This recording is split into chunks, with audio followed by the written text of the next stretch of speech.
Okay, folks, buckle up. Now, you've heard the stories: LSD, secret labs, mind control gone wrong. But what if MKUltra didn't end in the 70s? What if it simply learned a better way to work? Get ready for a wild ride. Picture it: Cold War America, windowless rooms, one-way mirrors, files stamped secret in red ink. Scientists in lab coats dripping LSD into drinks and asking a question that feels unthinkable now: can you control a human mind? Most people think they know how this story ends. MKUltra was exposed, hearings were held, careers were ruined. The program was shut down and condemned as a failure. End of story. But what if that's the wrong ending? What if MKUltra didn't end because it failed, but because it worked? Just not the way they expected.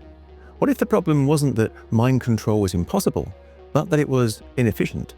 Too loud, too unstable, too illegal. Because once you realize that you don't need to control what people think, only influence what they see, feel, and repeat, you don't need to shut the program down. You change the method. Okay, quick reality check before we go any further. Now, we're not saying there's some secret CIA dungeon still running LSD tests on people. That part really did end, and for good reason. What we are doing is reframing the story, because institutions don't just abandon ideas, they refine them. And the shift from control to influence? That's not sci-fi, that's history doing a quiet pivot. MKUltra was a dead end. MKUltra was never subtle. Launched in the early 1950s at the height of the Cold War paranoia, it was driven by a simple fear. What if the enemy figured out how to control minds first? The CIA wanted answers fast. Could a person be broken down, rewritten, reprogrammed? So they tried everything. LSD and other psychedelics, hypnosis, sleep deprivation, sensory isolation, psychological stress, in some cases outright trauma, often without consent. And sometimes without subjects even knowing they were part of an experiment. And the goal wasn't curiosity, it was compliance. But here's the part that often gets skipped in the retelling. The results were a mess. Some subjects became confused, some became distressed, some resisted, some shut down completely, and crucially, none of it was reliable. A drug that worked on one person failed completely on another. Technologies that produced compliance one day produced paranoia the next. Minds under pressure didn't become programmable, they became unpredictable. And unpredictability is poison to a system that wants control. By the late 1960s and early 70s, the reality was impossible to ignore. You could not force belief into a human brain with brute methods. You could terrify someone, you could break them, but you could not reliably steer what they believed once the pressure was gone. The uncomfortable realization was this: human consciousness doesn't respond well to domination. Control through force was inefficient, dangerous, unstable. So, the real lesson of MKUltra wasn't mind control is impossible. It was something far more useful. If you can't control thoughts directly, maybe you don't need to. This is the part where people expect a villain speech, but honestly, it's more boring than that. MKUltra didn't fail because someone grew a conscience overnight. It failed because it didn't scale. You can't run a society on techniques that only work sometimes and explode the rest of the time. Bureaucracies hate chaos, and this was pure chaos with a lab budget. The quiet pivot. Here's where the story takes a turn most people never notice. MKUltra is exposed in the 1970s, congressional hearings, public outrage. The program is officially shut down, files destroyed, names redacted, a line drawn under the past, and almost immediately something else accelerates. Not in secret labs, not behind barbed wire, but out in the open. Behavioral psychology expands, advertising science becomes more sophisticated, cognitive bias research moves from academia into boardrooms. Decision-making theory starts asking a different kind of question. Not what is the rational choice, but why don't people make it? And this wasn't a conspiracy, it was a realization. If you can't reliably force beliefs into a human mind, maybe you don't need to. Maybe you just need to shape the environment around it. Instead of changing what people think, You change what they see first. Instead of commands, you use defaults. Instead of coercion, you use framing. Instead of force, you use repetition. Same goal, new method. The model quietly shifts. Control stops meaning obedience and starts meaning predictability. If you know how people tend to behave, what they click, what they ignore, what they repeat, you don't need to control their thoughts. You just need to arrange the options so the right choice feels natural, invisible, voluntary, comfortable, and most importantly, scalable. The question changes. It's no longer how do we control a person, it becomes how do we guide a population. This is the part where people start reaching for the tinfoil hats, so let's slow it down. Nobody's saying MKUltra turned into advertising overnight. What changed was the lesson. Brute force thinking is clumsy. Environment design is elegant. You don't need secret clearance to apply it either. Now, that's why this stuff spreads everywhere. Governments, companies, apps, even grocery store layouts. Influence scales, control doesn't. Here's the brutal math behind why influence won and control didn't. Control is expensive.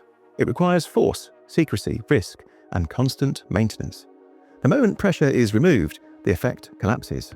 People resist, they adapt, they rebel. Influence works differently. Influence runs on data, feedback, iteration, small changes, massive effects. Change a default setting and millions comply without noticing. Highlight what people like you prefer and behavior shifts. Repeat a message often enough and it feels familiar, and familiar feels true. And this approach doesn't need obedience, it needs patterns. This is where concepts like nudging come in. Tiny adjustments to choice architecture that quietly steer decisions without ever removing freedom. You can still choose anything, but some options feel easier, safer, more normal. And that's the key difference. Control demands compliance. Influence invites participation. Fast forward a few decades and the tools get sharper. Algorithms optimize engagement. Platforms test variations in real time. Messaging adapts based on behavior, not belief. No villains required, no smoke-filled rooms, just incentives, attention, and math. Here's the uncomfortable line that sits at the center of all of it. You don't need to control a mind if you can predict it. And the reason this feels unsettling isn't because it's evil, it's because it doesn't feel like control at all. It feels like choice. That's why it works. Now, this is usually where someone says, "You're saying we're all brainwashed." No, that's too dramatic. What we're talking about is pressure, not puppets. You still decide, but the game board is tilted. Influence is powerful precisely because it hides in normality. If it felt like mind control, it would fail instantly. Subtlety is the feature, not the flaw. The world after MKUltra. So, what does the world look like after MKUltra? Not darker, not controlled, just quieter. If you step back, you can start to see the pattern. Attention becomes the most valuable resource on Earth. Persuasion becomes invisible, and behavior becomes far easier to steer than belief ever was. Modern life isn't built around commands. It's built around interfaces. Buttons placed where your thumb naturally rests. Notifications timed to moments of vulnerability. Feeds arranged to reward outrage, comfort, or certainty. And none of this forces you to think anything specific. That's the point. Instead, it shapes what feels normal, what feels popular, what feels worth reacting to. Repetition does the rest. See, an idea often enough and it stops feeling like persuasion. It starts feeling like reality. Familiarity becomes credibility, exposure becomes truth. And here's the important part. This doesn't require a secret program, a shadow agency, or a master plan. It's not evidence of total control. It's not proof of ongoing experiments. It's a lesson that was learned and then widely applied. That shaping environments works better than shaping minds. That predictability beats obedience. That influence doesn't need your consent, only your attention. And once you see it, it's hard to unsee. Because the most effective form of influence is the one that never announces itself. This is where I always want to be really careful. This isn't your being controlled, it's your being nudged. Big difference. You still have agency, you still make choices, but the environment is doing a lot of the heavy lifting. And once you realize how much design shapes behavior, it becomes obvious why this approach replaced anything as messy as mind control. The experiment that changed shape. So, let's return to MKUltra one last time. The program didn't fail because it was shut down. It failed because it misunderstood the problem. Human minds aren't machines you can overwrite.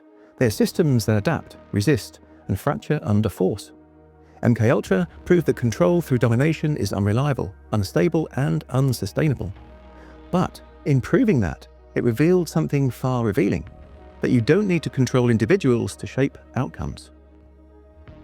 You just need to influence the conditions they move through. The lab didn't disappear, it changed form. The subject didn't vanish, it became the user. And the methods didn't require secrecy anymore. They scaled because they didn't look like control at all. Which brings us back to the question that lingers underneath all of this. If influence is everywhere, how would you ever know when it's happening? Because the most powerful systems don't demand obedience. They offer convenience. They reward engagement. They feel like choice. MKUltra didn't teach the world how to control minds. It taught the world something more useful. They stopped dosing people. They started nudging populations. And once you know that lesson, you start to notice it everywhere. Now, if there's one takeaway here, it's not fear, it's awareness. Influence works best when it's invisible. The moment you see it, you get some power back. So the real question isn't, are we being influenced? It's, are we paying attention? Thank you for watching, and I hope you enjoyed this one. And thank you so much for becoming a member. I'm hoping it will help the channel survive the algorithm storm, and I really do appreciate it. Thank you. And now, all my episodes, apart from members-only episodes, are available as a Mysteria Archive podcast, which you can listen to through the YouTube Music app, which is free for podcasts, no subscription required. Happy listening. Now, this is your special place, and I want to make the videos that you want to see as members. So let me know in the chat what interests you and what episodes I can make specially for you. Okay, my inner circle of friends, stay safe, and until next time, stay curious.